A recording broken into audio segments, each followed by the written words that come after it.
Dear Soap Diary. Ho, why is you here? Take three. Yeah, three. So we're gonna start at the top of the episode because I really wanted to start with Brit, but that's just not where my heart is right now. Yes, Oberk was like, "Ho, why is you here?" to Brit, and why are you trying to take our money? You try to fake your death. I meant to slap you. I'm not with that gentle parenting stuff, and Brit should have known better because I know Oberk when she was growing up, Oberk was putting belt to ass, okay? And that gentle parenting is what Nina does, and that's the reason why Willow is the way she is. Yes, we can argue that, you know, she didn't raise Willow, but wasn't Willow better before she found out Nina was her mother? She had a way better attitude. She became way more evil after finding out Nina was her mother. All right, excuse me. Yes, so yeah, that gentle parenting is what Nina was doing to Charlotte, and we see where that got Charlotte. So out here doing all that other crazy shit and all that other crazy stuff she was doing. So yeah, Martin went to go see Drew today, not on his own volition because he was definitely summoned. Okay, he was like, "Oh, why am I here?" So he said, well, I want you to be my lawyer. He's like, why would I be your lawyer after all that you've done? Like, don't you remember I quit? And he's like, I fired you. He's like, look, semantics. I quit. I don't want nothing to do with you. I'll never be your lawyer again. He's like, well, I really need something from you. I'll double your fees, and you can't afford to quit on me, and blah blah blah. You know how to bend the rules. X, Y, and Z, Drew. The reason you want him to be your lawyer is because no one else likes you. No one else will take your case, and Rick is locked in the basement. Also, Rick wouldn't even take your case after what you've done. So he like, dang, I got a little bit of heart. Wiley is my great nephew, a little bit, kind of, sort of, like, what? So, and my former step grandson, a little bit, kind of, sort of, like. So he's like, I'm not gonna be your lawyer. He's like, what if I fix things with Stella? What if I get Stella? Um, sorry, I'm looking at these daytime Emmy nominations from 2018 just popped up on my screen. Sorry, I'm laying down, I'm a little out of breath because I usually record after I eat. I'm kind of big back. Not really, but I ate too much today. So, he's like, look, he's like, well, what if I help you with the Stella issue? Like, what if I get the FBI off Stella or the fraud department off Stella, call off the whole thing? He's like, will you be my lawyer? He's like, yeah. After you get off the phone with the fraud department, because I'm not playing with you, Drew, because the last time you did this, the last time I gave you the option, you didn't want to do it. You did not want to do it. I gave you the option to. Hold on, let me move this bag that I burned. He's like, I gave you the option. I gave you the option to help Stella and send Michael to prison and all that other stuff, and you didn't even want to use it. So why should I trust you now? So Drew had to call them peoples, okay? And finally he did, and he got them dogs off of Stella. So my girl Stella is free. Whew. No thanks to Drew because he just did what he was supposed to do. Ain't getting no thank you from me, and he ain't getting no real thank you from Martin. We need to fix this. And maybe has any ways about how to take care of boho knotless. I'm doing a horrible job this time. Like, even worse than last time. It's starting looking very horrible very fast. Anyway, I need to go home and get my products. So let's see. He's like, look, I need you to follow the injunction that said the PCPD cannot go through my safe because I got some business in there. He's like, what is it? Some stuff about Portia. I'm doing blackmail. Really, Drew? Well, that's not gonna go over well. And he's like, look, just make sure they don't go in there and find my stuff. So it's too goddamn late because Chase was going through things and found some inconsistencies, some discrepancies, and he realized that what Judge Heron got a payment from Drucifer Kane. So he was like, what? Okay, bet. I'm gonna let Anna know. And Anna was like, bet I'm gonna call Justine, aka DA Brendabot. So they tell her, and she like, boom, we got the evidence out the safe already. Here go Drew, a lawyer. Oh, you can't do that. Too late. Too bad. So sad. So they were like, why would Justine was really, trying to make sure like she had her ducks in a row, whatever. trying to make sure that there was proof, because if they don't have proof, like, this isn't really a lot to go on. So he was like, and plus, why would they even bribe the judge if he wanted Willow to get her kids? It would actually make more sense if Willow got her kids back and it was the judge was bribed. But here go Chase, because he want to manipulate Willow. He's trying to take Willow. He's trying to take over Willow's life. He want to control her because. And I was like, cut. And every time the DA says something, here go Chase. Yes, because he's a manipulator. He wants to isolate her. He's gaslighting. He's using therapy to speak. Oh. So she was like, yeah, Chase. After the DA left, she was like, I'm going to see what I can do. I'm going to go question Drew for the judge say I can't. And they're like, this is just... And then when they get the call about him trying to, block people from looking in the safe, they're like, this is really... If you look at it, it's really more evidence that he has something to hide. But and the evidence will end up being inadmissible. But they don't know. Drew and his people don't know that they already went through the safe. They already have everything. So it's like, we already did that. Like, your house is a crime scene, sir. And it's not like we opened the safe. You were the idiot that got drunk and left it open. You could have just very easily closed that door, but you decided to do what you did because you're an idiot. So she's like trying to get him to talk. I don't agree that she should have said anything about what it was. She should have just been like, what do you think we have? But whatever. But he was like, oh my God. Yeah, Zigga. We on your ass. Okay. So Chase, and I was like, look, Chase, you doing entirely too much. Like, you like Willow way too much. This case is too much for you. Like, it making you too emotional. We might have to take you off the case. Well, that's what I think she should have said. And he was like, no. Chase, don't take me off the case, because Willow deserves to know all of this.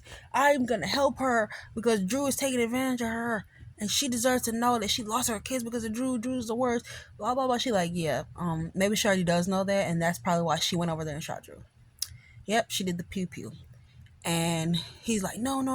Willow would never do anything like that. She would never do. And that's exactly why your behind needs to be off the case. Because you are always trying to point suspicion on somebody else away from Willow. Because deep inside, you know she did it. But you're covering for her. You're emotional. And you're like, no. She would never do this. She would never do this. That's why you can never... See, men with exes. I need somebody with no ex. Because what is this? Anyways, so, let's see. So Sidwell and Marco, City and City Jr. are meeting at Pier 54 to talk about everything. And he's like, Dad, did you do it? Did you kill him? He was like, no, I didn't kill her. You did. And he's like, oh, no. I didn't mean to do that. Blah, blah, blah. Knowing good and well, like, Marco, you know how your father is knee deep. City Jr., you know how your father is knee deep in the game of crime. I don't know why you're over here playing dumb, dunce, and obtuse. So he's like, no, you signed her death warrant when you told Drew about the payoff. But he said that the judge also sealed her fate by taking and basically, like, she wasn't solid and he thought she was finna fold, so he had to get her up out of there. So it's really not Marco's fault. It's more so like she was a victim of the circumstances. If she had just been a good person and stood her ground and didn't take the bribe, she would still be alive. But this is about Sonny and taking him down and what he did to your mother and how she suffered. He over there controlling that little idiot like a puppy. These two bald head, no hairline weirdos, I'm sick of them. They look like twins over there justifying every bad thing they do, knowing good and well your father is knee deep in the game, bro. And Michael needs to get away from him as a lawyer completely.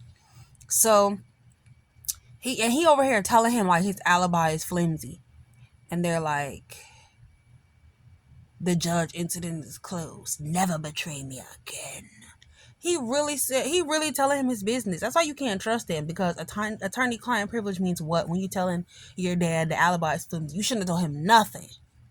He could probably plant some information. You know your dad is full of evil. Speaking of Michael, they're all in the office talking about everything, and then Jason comes, and Carly's mad because they didn't tell her they went to Dalmatia to find bread. He gives them the whole rundown. And she's hurt. Same story, different day. You didn't tell me, but it's because I'm just glad you're right. She act like a 3-year-old. I'm sorry. I'm tired of it. Grow up. So she's like, you all kept me out of it. But give me a hug. I'm sick of it. I'm really tired of it. Brick was in there too. He was cool. Him and Jason was like, yeah, what's up, bro? What's up, bro? So she realizes like they found Britt. Britt really is alive. She's like, oh, I thought you let that go. She feels her place is about to be threatened. That's all it is. She's not about to be number one anymore. That's what she's mad about. Nothing to do with Britt. Nothing to do with no one told her. She think her spot is not secure. But girl, your spot is secure. You're always number one. But she mad as hell. He went to go get Britt. So she's like she's gonna leave, and so I thought she was like, just give me a hug. I'm glad you're okay. Oh man, you didn't tell me nothing, Daddy. Daddy Gushin. Daddy Gushin. You didn't tell me what I wanted to hear. So Brick, Sonny, and Michael continue discussing how to protect Michael, but Brick is like, look, it's not really much I can do for him after the fact, but I'm gonna do what I can do. I'm gonna do my best. And Brick does a little good job playing his role. Apparently he's messing with a model. Hopefully we see her. Hopefully it ain't just end up. No, I'm joking. It's not just end up. So Sonny's like, have you talked to Danny? He was like, he said, have you checked in with your son? He was like, my son? My son? Oh yeah. I text him every day I was out there. And he's like, oh, okay. So you've been talking to him? Yeah. So he told you he found a dead body. He's like, what? You got a dead body? Actually, he seemed concerned for like 2 seconds. He's like, no, that's cool. They called me. Definitely City is behind it. And they were like, yep. They both are like, City. Like, exactly. Because it's very obvious. And the police are so stupid. I mean, they don't have any evidence, but still. I can't believe Jordan just said, well, I can't find anything, so I'm going to just keep working there because it's fun and I make money. And I got a new apartment. Like, girl, what if you go to jail?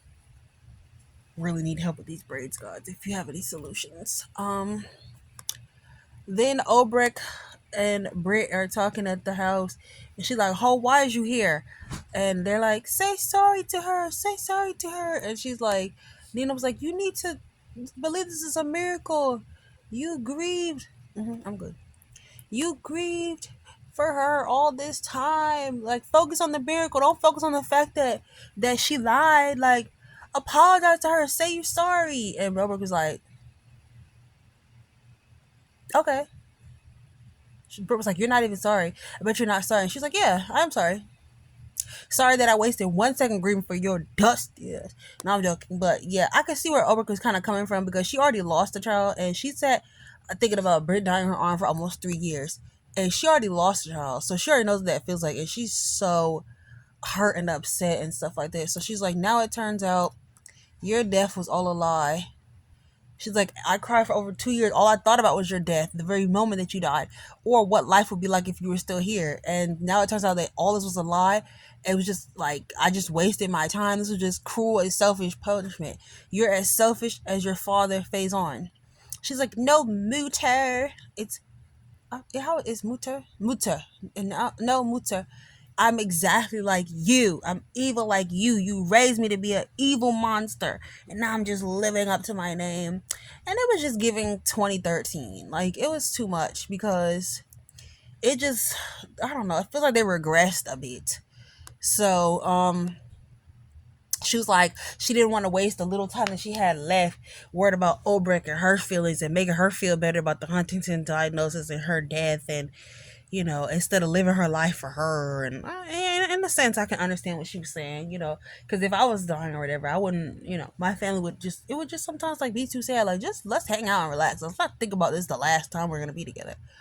So Britt was like, Obrecht was like, wow, that's a monstrous. I mean, it's a horrible thing to say. And I don't even think that Britt felt it was true. Like, I think she was just saying stuff to hurt her mom. Like, I don't know if what she felt at all. But I want my family to still be normal. But I would still be around them. And then she's like, she had that's a monstrous thing to say to your mother. And she was like, I am the monster you raised me to be. So Obrecht asks if Britt created such a wonderful life. Why is she back? Yeah. Why is you here? So Britt says that, WSB caused problems and she came back thinking her mother would be happy to see her. Her mother was originally happy to see her. And I don't know, her mother's just mad. So she went through deep emotional pain and trauma because of this. So I understand why she's like upset, and she just needs like to process all of this. Hopefully they can make it back to the other side, because stop trying to create conflict where there isn't. She has already has natural conflict with Carly. She has natural conflict with Liz. You know, she's technically gonna have conflict when she has to get her job back. Like, stop trying to make conflict where it isn't, okay? Everybody go check on see what happened to Maxie. How about that? Let's go check on Maxie. So she's like, Nino's like, Britt, are you in trouble with the WSB sniffing around? Like, that's not a good sign. She's like, no, I'm fine, but I could use some money. And Ober's like, no, don't give her any money. Don't give her any money. That's the reason she's back. She wants some money. Don't give it to her. And and then Nina was like, this is my money. I'm rich as hell. I can give it to whoever I want to. And Ober points out that Britt wanted a life free of them, which means their money too. So she needed to get out of here and stop asking for stuff. She needed to figure it out. Broke it. So Bray was like, I think you liked me better when I was dead, because you can imagine the person you wanted to be rather than to know who I really am. And Oprah was like, you know what? Yeah, I actually did like you better when you was dead. Matter of fact, both my kids still dead. But at least Nathan deserved my tears. You was faking to be a hero, fake dying a hero, but really you died at zero because you hurt your mama. And at least your brother was a real hero. So Britt is like, oh, what am I gonna do? I thought she was gonna leave. Actually, I thought she thought she was gonna be like, damn, this is I'm back at the place it all ended. And so I thought she was gonna get kidnapped by City and them and taken to Spoon Island. But instead, she ran into none other than Jason. Speaking of Jason, Jason promised what's the girl name? He promised Joss that he wouldn't tell Carly or whatever. So see, Joss is still over there talking in her nightdress, and Brennan is like, this is against regulations. Y'all not supposed to be dating.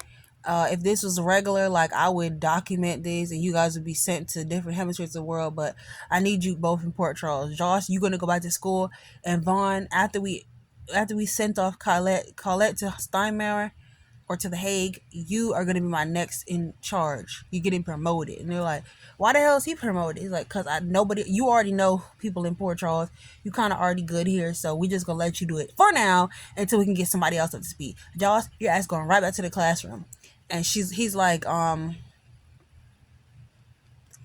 Josh, you going back to the classroom, but be ready if I call though. And he's like, what about my job as a janitor? What about it, dummy? Quit. And so Joss asked about Vaughn and the fact that they made people think that they were dating, including her mom. Jack assumes that Jason already told them that they're WSB by now, but Joss believes Jason will keep his word and keep his secret. Hopefully not. We know he will. Jack asks if Jason didn't tell Carly they're in the clear. Jack says if Jason didn't call Carly in the clear, but if she knows, he'll have to invoke the State Secrecy Act to keep her quiet. And Joss is like, yeah, okay, that's what's gonna keep her quiet. She's definitely gonna, like, nothing's gonna keep her. She's gonna go ballistic on you. You might be the next person flying out of the window into the pool. Like, if the pool is not fully closed up yet, then you'll fall on the pool cover. Like, you might be the next person flying out that window, Jack. I would be afraid. I would be very afraid. Jack says they need to refocus the investigation back to Dalton, especially now that Britt is back in Port Charles, to see what's what, like if there's a connection between the two of them. And he was like, Britt is about to get grabbed up, and they need to go debrief and see what she knows, what's what. So Anna says that if Willow knew about Drew's bribe, then that would be the reason why she's the shooter. So Chase defends her, and Anna was like, yeah, that's why you can't be on the case. Dear Brendabot tells Drew about the bribe, and he's like,